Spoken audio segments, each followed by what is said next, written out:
గ్రామ ప్రజలకు, నా అక్క చెల్లమ్మలకు, అన్నదమ్ములకు, యువకులకు నా యొక్క మనవి చేయనిది ఏమనగా, ఈరోజు స్థానిక సంస్థ ఎలక్షన్లో నేను సర్పంచ్ అభ్యర్థిగా పోటీ చేస్తున్నాను. నా గుర్తు ఉంగరం గుర్తు. నా గుర్తు ఫస్ట్ గుర్తు. మీకు గతంలో నేను సర్పంచ్గా పోటీ చేసినప్పుడు కూడా నాకు ఉంగరం గుర్తు వచ్చింది. ఇప్పుడు కూడా నాకు మళ్ళీ ఉంగరం గుర్తు వచ్చింది. ఒక ఉంగరం అంటే ఒక బంగారం లాంటి నా మనసుకు ఆనాడు నన్ను మీ దగ్గరికి వచ్చినప్పుడు ఆదరించి నన్ను గెలిపించినారు. ఈనాడు కూడా ఈ బంగారు లాంటి మనసున్న ఉంగరం, బంగారు ఉంగరం వంటి మనసున్న నన్ను మళ్ళీ ఉంగరం గుర్తుకు, ఫస్ట్ గుర్తుకు ఓటేసి గెలిపించాలని కోరుతున్నాను. ఆనాడు నా మీద ఏదైతే ఆశలు పెట్టుకొని నన్ను సర్పంచ్గా గెలిపించిరో ఈనాడు మీ ఆశయాలను నేను నెరవేర్చినాను. స్కూల్ పిల్లలకు మరి ఇక్కడి నుంచి 3 కిలోమీటర్లు ఇంద్రనగర్ నుంచి కానీ, శాలపల్లి నుంచి కానీ చెల్పూరు స్కూల్కు పోయే వారికి చాలా ఆడపిల్లలకు స్కూల్కు ఇబ్బందులు జరుగుతున్నాయి. కొంతమంది గంజాయి బ్యాచ్ తయారై ఆడపిల్లలను అరాచకం చేస్తారని చెప్పి మొక్కుపోయి ధైర్యంతో ఈరోజు నేను వ్యక్తిగతంగా నాకు ఆనాడు ప్రభుత్వం ద్వారా వచ్చినటువంటి బస్సును ఈరోజు పేద పిల్లల కోసం ఉచితంగా నేను ప్రవేశపెట్టి వారిని వ్యక్తిగతంగా ఏ డ్రైవర్ని పెట్టకుండా నేనే సొంతంగా ఆ పిల్లల్ని తీసుకొస్తానని 50 మంది పిల్లల్ని. మీ యొక్క ఓటు 10 మంది కుటుంబాలకు న్యాయం జరగాలి. మీ యొక్క ఓటు ఈ యువతరానికి మేలు జరగాలి. ఈరోజు నేను చేసేటువంటి సంక్షేమ పథకాలు ప్రతి పేదవాడికి అందే విధంగా మీరు ఈ యొక్క ఉంగరానికి ఓటేసి గెలిపించాలని కోరుతున్నాను. అదేవిధంగా పేదవారికి ఇబ్బందులై యాక్సిడెంట్లు కానీ, మరి జ్వరాలు కానీ, ఇంకా వివిధ రోగాలు వస్తే మన అందుబాటులో మరి ఒక అంబులెన్స్ సేవలను కూడా మీకోసం కొని తీసుకొచ్చినాను. ఎందుకంటే ఈరోజు ఎంతో కొంత ప్రభుత్వ వాహనాల కోసం మనం ఎదురు చూసి ఫోన్ చేస్తే రాలేని పరిస్థితుల్లో ఉంటాయని చెప్పి ఈరోజు విలేజ్ ఉచిత అంబులెన్స్ సేవలను మీకు అందుబాటులోకి ఉంచినాను. ఈరోజు ఏ ఆడపిల్ల ఎదిగిన పిల్లకు కొంచెం తల్లిదండ్రులు చాలా బాధపడతారు. ఆ బాధపడే విషయంలో ఒక మేనమావగా పుస్తల మట్టెలు అందజేసినాను. అదేవిధంగా 100 రోజుల పనికి ఎండాకాలంలో నా అవ్వయ్య తాతలు, అన్నలు, అక్క చెల్లెళ్ళు పనికి పోతారు. అరసటకు ఎండకు ఇబ్బందులు పడాయి. వాళ్ళు చేర తీసుకోవడానికి మంచినీళ్ళు దాహాన్ని అందించలేని పరిస్థితిలో ఉంటే నేను ప్రతినిత్యం 3 నెలలుగా వారికి ప్రతి సంవత్సరం చల్ల ప్యాకెట్లు అందజేసి వాళ్ళ కడుపులను చల్లగా చేస్తున్నాను. ఆ యొక్క పథకాలు అమలు చేసినాను.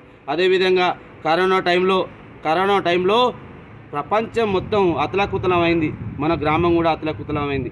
అలాంటి టైంలో ధైర్యంగా ముందుకు వచ్చి ఎవరైతే కరోనా బాధితులు బాధపడుతున్నారో వాళ్ళకి ధైర్యం చెప్పి నేను వారికి ఏ సాయం చేసినో మీరు అందరూ చూసిరు. అదేవిధంగా కరోనా టైంలో చాలామందికి బయటికి రావాలంటేనే భయం. అట్లాంటి టైంలో నేను సొంతంగా నా 5 ఎకరాల పొలాల్లోకి వెళ్ళి పండిన పంటను పండించి ప్రతి కుటుంబానికి నా యొక్క సహాయ సహకారాలు అందించినాను. చాలా ఆలోచన చేయండి. మా మహిళలు శాలపల్లి గ్రామంలో కనీసం బతుకమ్మ ఆడుకోవడానికి స్థలం చేయకపోతే నేను ఆ స్థలం కోసం కొట్లాడి మీకు ఎలా ఏర్పాటు చేసుకున్నానో చూసినారు. ఆ యొక్క గ్రామంలో బతుకమ్మ ఆడుతా అంటే ఇలా ఆడపడుచులు సంబరమపడుతున్నారు. అదేవిధంగా మహిళా సంఘాలు కుల భవనాలు లేక చాలా ఇబ్బందులు అయితే మహిళా భవనం కట్టించినాను. అదేవిధంగా శాలపల్లిలో ఫసనా వాటిక లేదు.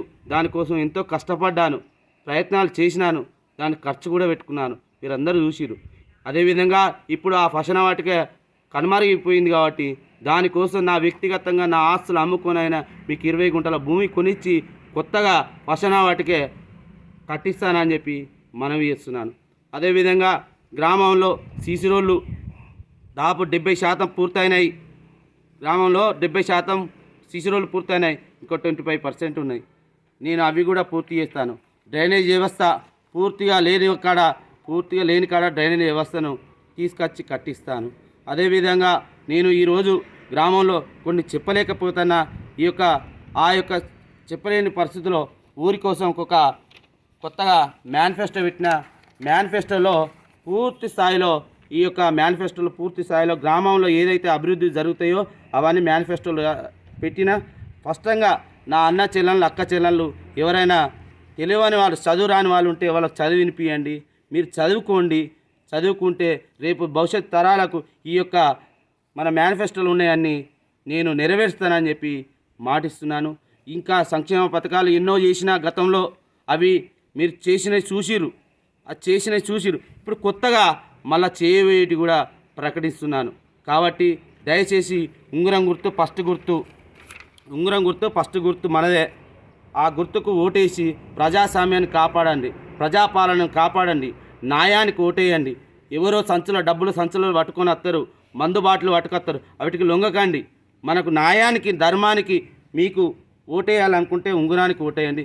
దయచేసి ఈ ఉంగరం గుర్తుకు ఓటేస్తే ప్రజాస్వామ్యంలో మీరు వేసే ఓటు 10 మందికి ఉపయోగపడుతుంది. పేదవారిని కాపాడిన వాళ్ళని అవుతాం, గ్రామాన్ని అభివృద్ధి చేసుకున్న వాళ్ళని అవుతాం. కాబట్టి అన్నలారా, అక్కలారా, గ్రామ పెద్దలారా, దయచేసి నన్ను గమనించండి, నేను చేసిన సేవలు గుర్తించండి. ఈసారి మళ్ళొక్క అవకాశం ఇచ్చి గెలిపిస్తే మీ అందరి ఎన్నెనుక ఉండి అభివృద్ధి చేసుకోవడానికి నాకు మళ్ళీ ఒక అవకాశం వస్తుందని చెప్పి కోరుకుంటున్నాను.